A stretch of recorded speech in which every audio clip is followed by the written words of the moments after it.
Gentlemen, first of all, let me thank the 7th World Renewable Energy Technology Conference people for organizing this seminar and inviting us to give our views and comments and what our companies are doing. So we are going to talk about the innovative technologies in renewable energy storage and its applications in electrical vehicles. Let me just say a few words first about Manz, Germany. This is a German company based near Stuttgart and Reutlingen, and as the name suggests, Manz, it was started by Mr. Dieter Manz at the very young age of about 25 years when he was working for IBM. And when he worked for IBM for just about 1 year, he left the job and wanted to start his own business. And that's how, this name Manz comes from the owner of the company. And they are into innovative solutions and started with renewable energy and started with the automation systems. And besides being in Germany, they are also now in a very big way based in China, in Slovakia, in one or two other places in Germany, and also they have their sales service offices in USA, West Coast and East Coast, as well as in India. So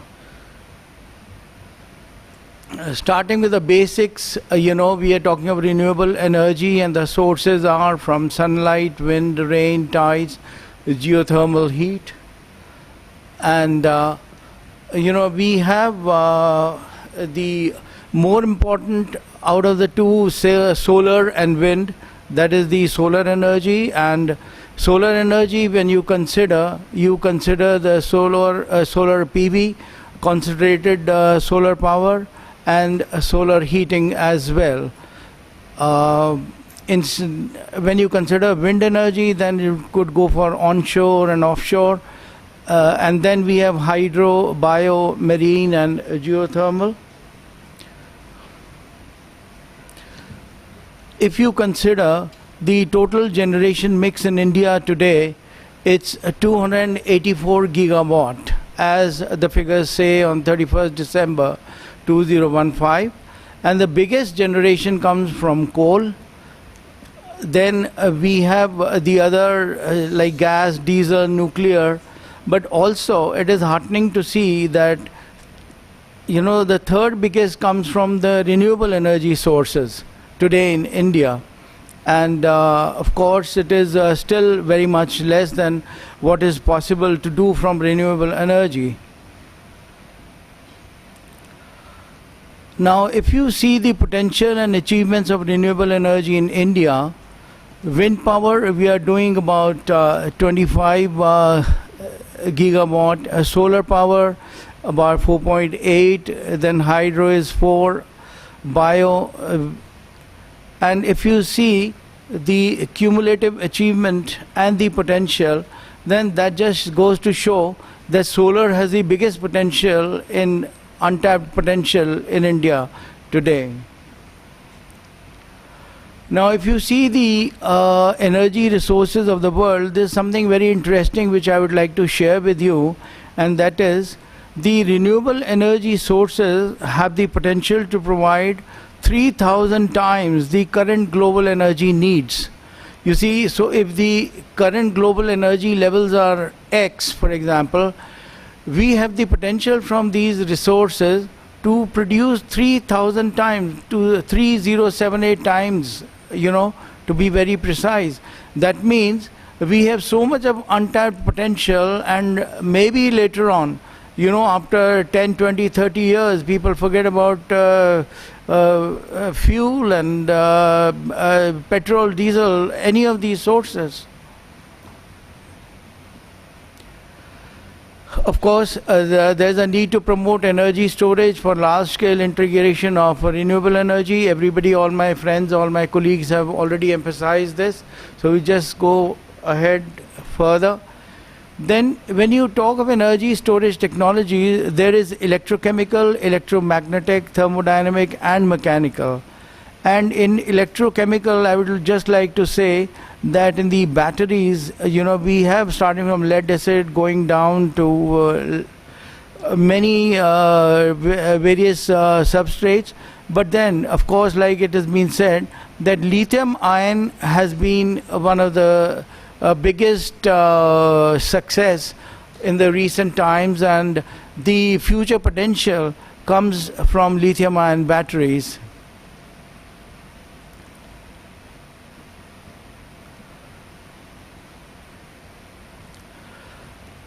Now, lithium-ion batteries are secondary batteries and anode of lithium and cathode also from lithium liberating compounds.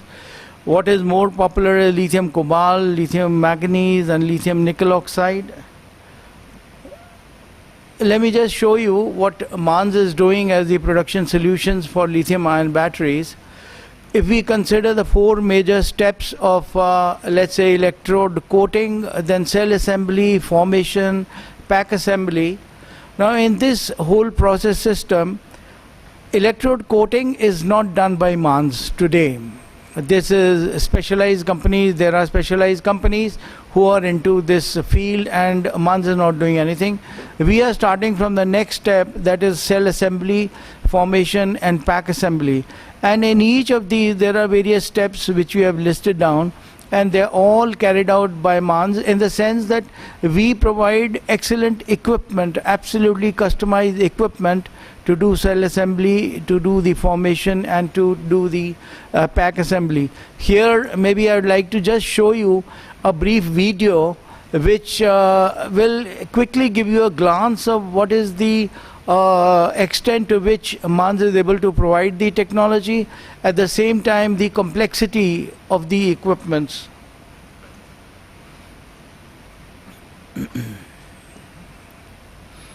There is no sound in this, and it's just a visual.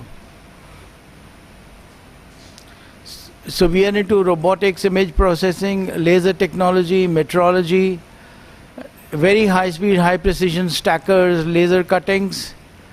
So to start with, we have the electrode, slitting,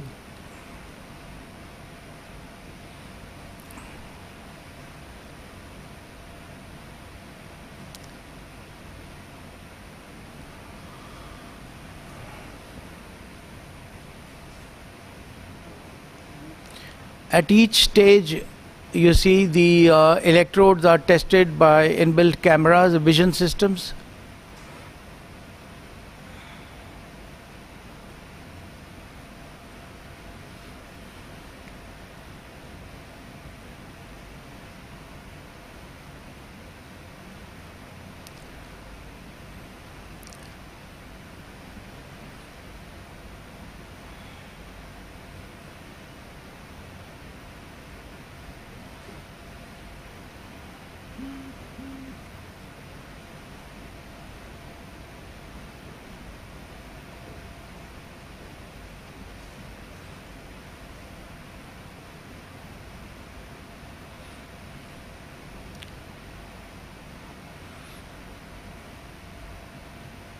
This is a completely automatic line for making pouch batteries, and was earlier designed for one of the vendors for Mercedes in Germany for their plant in Berlin.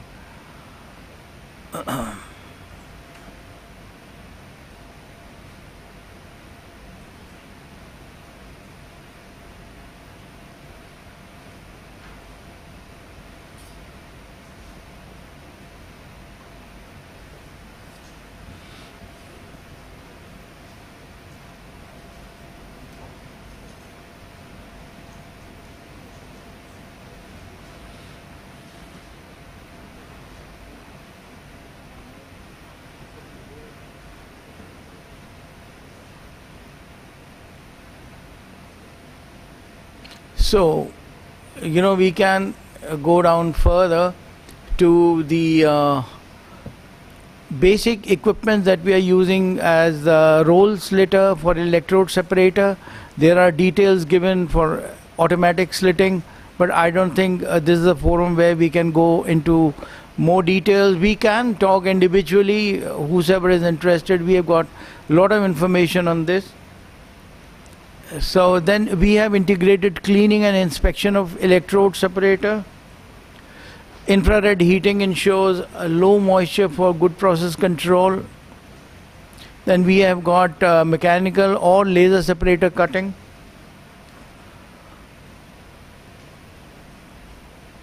Integrated cutting, cleaning and inspection for electrodes. Then cleaning the electrode, anode and cathode. High speed, high precision stacking of electrodes and separators.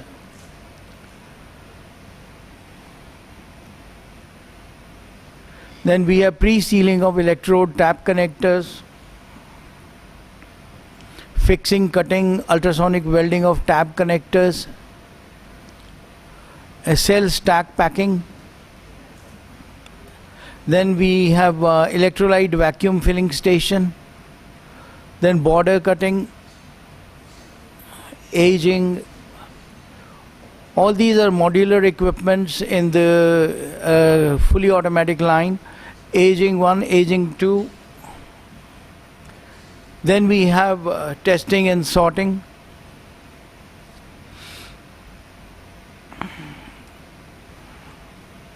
We have then grading systems, various classes.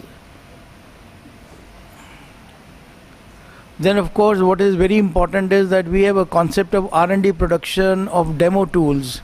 For example, we have a line, we can produce a line. We have given in Germany also one such line that will provide the demo tool and also R&D production.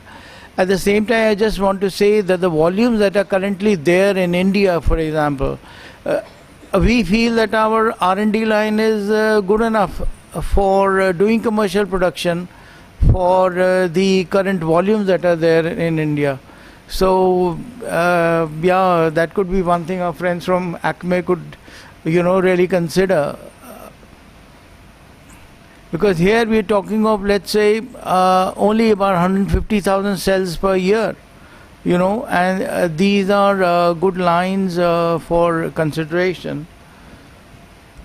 Then, of course, we have the concept total inline solution, and then we move on to the battery pack assembly. And assembly lines, we have got separate assembly lines for cylindrical cells, pouch cells, prismatic cells, and all these of course have the stacking, loading, tab, laser cutting, welding, metrology, data management. This is the complete line for pack assembly. And then we have in addition various graphical presentations of the pack assembly lines.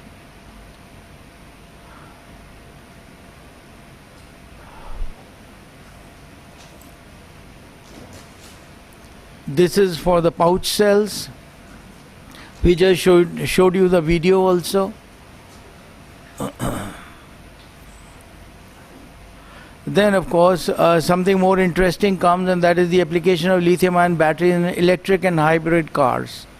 Now here you can see the lithium-ion battery pack in a Nissan Leaf.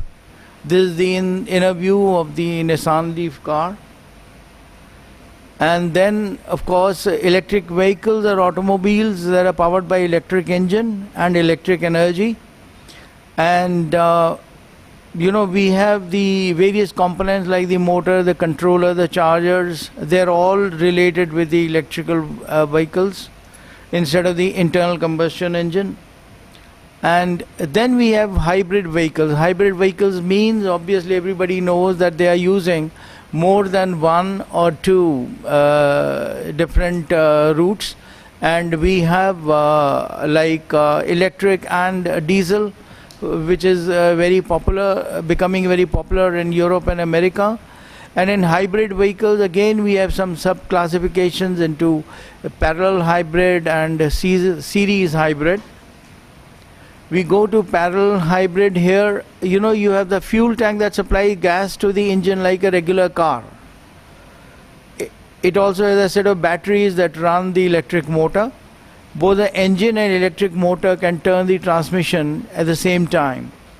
Whereas in series hybrid, the fuel tank goes to the engine, but the engine turns a generator. It is the generator actually which either charges the battery or powers the electric motor. And so there is a small difference. But then we have now combining both the advantages, that is series as well as the parallel hybrid. And this is a presentation for series as well as parallel hybrids. Here you have a larger battery pack and more computing power to control the dual system. Of course, Manz has supplied to ZSW, which is a very well known research center in Germany, and we have supplied them with a lithium ion battery production line for their R&D. And of course, you see, if we see the application in electrical vehicles, the motivation to embrace electric vehicles is, many of them are very obvious. You know, domestic policy goals like reduce dependence on foreign oil, job creation, economic growth, global impact, Europe to mitigate climate change, China to balance growth with pollution. Governments around the world have allocating funds for clean energy, energy independence, of course, and then developing nations need it more and more. Then climate change is becoming an important issue all over the world, and it is pressurizing the, let's say, the developing nations. So, drivers for growth of electric vehicles in India, if you see, the policy objectives is the first, that is the master plans for most cities in India target 60 to 80% public transport ridership by 2025-2030. So if we have to do so much of public transportation, that means we need such vehicles. Then the market size, if you see, India is the second largest two-wheeler market in the world after China. Two-wheelers will continue to remain mode of choice till about 2035. Plus, one of the biggest drivers is that 13 out of 20 cities in the world with the highest air pollution are in India. So mind it that 13 out of 20 are in India, and low carbon scenario with highest EV penetration shows 50% drop in particulate matter, a scale of 2.5. With the government of India targeting 100 gigawatt of solar by 2022, electric vehicles can improve reliability and utilization of renewables by acting as a storage. However, you see what is happening in the recent past, rollback of previous subsidies with delay in implementing the e-mobility plans, very highly detrimental to industry. Number of electric two-wheeler makers has fallen by 75% from 28 in 2011-12 to 7 in 2014-15. That has been really very bad and setback for the industry. At the same time, total electric vehicles sold in 2014-15 has also decreased 84% from 100,000 to 16,000 in the last 3-4 years. So there have been certain setbacks in this. We can go into details of electrical vehicles in India, the market size of auto rickshaws, the number of buses in thousands, and that just speaks of the potential and the volumes that are required and must be undertaken. Similarly, the policy progression has been from 2011, we had the mobility planning, then the mission. India became member of the electric vehicle initiative. Then we have faster adoption and manufacturing FAME, that's what we call. So again, we have the figures, the details. One can go into details, but then it's okay. incentives for the electric vehicles in India, for two-wheelers, for motorcycles. Then we have the challenges and barriers to growth of electrical vehicles. First of all, as India does not have lithium-ion reserves to support a large domestic market for electric vehicles, neither so far we have even a single plant to manufacture lithium-ion batteries in the country today. You see, as compared to what's happening in China, I think they are way advanced, and of course in USA. So when we have the lithium-ion battery technology with us, we have supplied various plants in China, for example, complete fully automatic line to make the batteries, for example, for Apple vendors. Manz has been able to supply these battery lines for their MacBook and also for the phones. And you see, the requirements were so stringent with Apple, for example. They will say that we have got this total space in a mobile phone or a MacBook, and we have got our circuit and other requirements. So whatever space is left, you kindly put your battery in that space. You see, so we have not got a regular shape for a battery, but we had to develop various types of batteries, various sizes and shapes, which will take care of the fixing up in that particular volume inside a MacBook. Now that was a very big challenge for Manz, but we successfully did it, and it was appreciated by people all over the world. And also one more example that I would say, and that is, we have developed a complete line for Tesla for USA. Now Tesla being one of the world's leading innovative companies and high technology companies, and there we have supplied complete line and that just shows the capability of a Manz company with their solution, and these are all very customized. So we are having lots of things with us, lot of details, and of course the electric vehicle case studies from India will be very interesting. Yesterday we saw at the exhibition, there were some details about Mahindra vehicles, and we also did some study from the internet and other sources. And yes, their vehicle is very popular and it has to grow. So I think the time is running out. I got the indication. So thank you very much, gentlemen. Thank you very much.